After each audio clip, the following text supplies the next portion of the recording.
Okay, I'm live. We'll go ahead and call the meeting to order for June 11th, 5 p.m. First item on the agenda is discussion of superintendent's evaluation. Thank you, Mr. Chairman. I'm going to adjust the monitors for you here.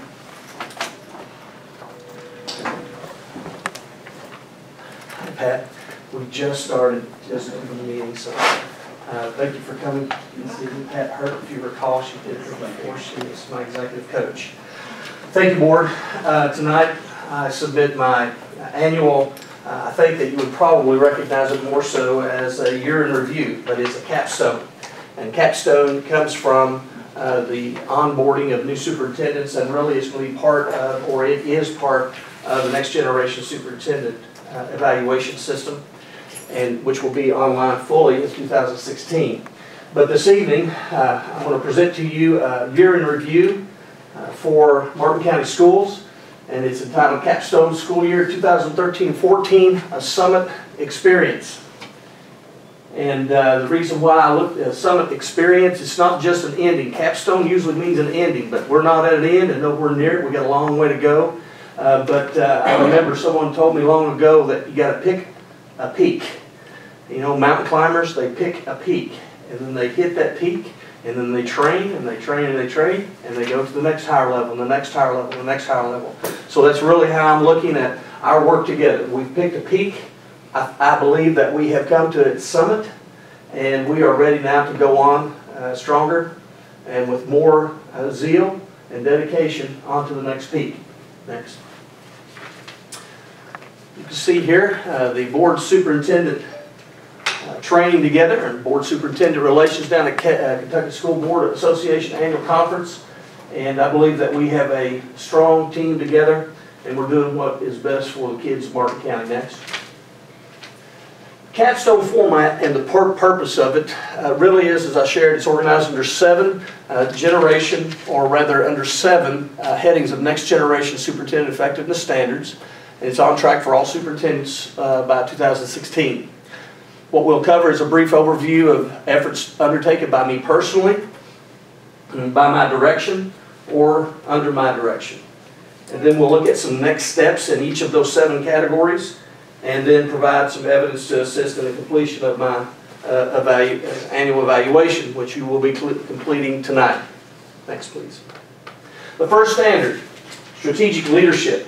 I will not read to you the narrative. You can scan over, but I really emphasize upon the first sentence. Our superintendents create conditions that result in strategically re-imaging the district's vision, mission, and goals to ensure every student graduates from high school.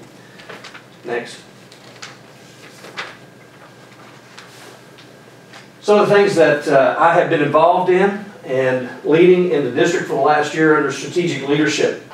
The first thing that I wanted to do when I came to the district, and I thought about this once we inked the contract, was where am I going to put the hook? What am I going to place my hat? I needed something that would unify not only my thoughts and my direction and the plan of entry, but also this board and the district.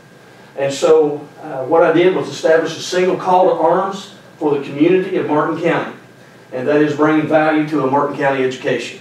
Everything that we do, whether it's here at the board or what I do every day, and that's just not the 9 to 5, it's 24/7, 365. What do we do to bring value to a Martin County education? And it is my hope and desire that hook, that peak, is that the entire district and community ask of themselves, whether it's parents, educators, community members, and certainly our students, what am I doing today to bring value to a Martin County education? And that extends beyond our community, it extends across the Commonwealth, and even the nation. What are we doing to bring value to a Martin County education? So what I did, establish a communication plan with internal and external customers. We'll look at some of those strategies in just a moment.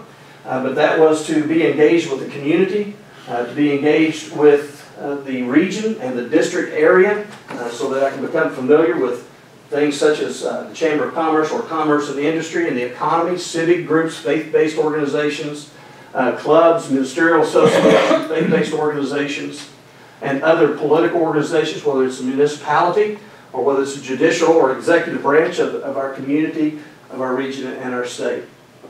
And I immediately instituted administrator team building consultations once per week, beginning on the first day on the job, and that was July 1, 2013, with all central office administrators and key district personnel. And you can ask them, there were other administrators from other districts that were kind of giving our folks a hard time because I was calling regularly at about 6:30 every morning for the first couple of weeks that I got here. The reason was it was not to, come in and bring some militaristic environment, but I knew that our administrators were busy during the day.